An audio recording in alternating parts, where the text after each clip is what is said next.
سلام درنو لیدونکو ستړي مشي. ترکیب 491 افغان کډوال له دغه هیواد ایستلي دي.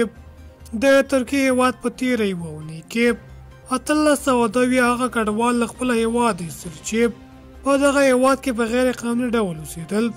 د ترکیې د ناتولي خبري اژانس خبر له مخې په یادو کسانو کې 491 افغانان، 41 پاکستانیان او 1340 تنه د نورو هیوادونو دي.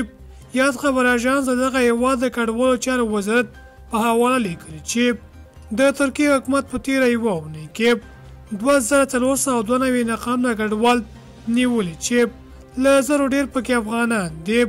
د سرچینو د معلوماتو له مخې د ترکیې هیواد د روان میلادي کال له پیله بیا تر اوسه 20,000 او 900 ناقانونه کډوال له خپل هیواد ایستلي دي.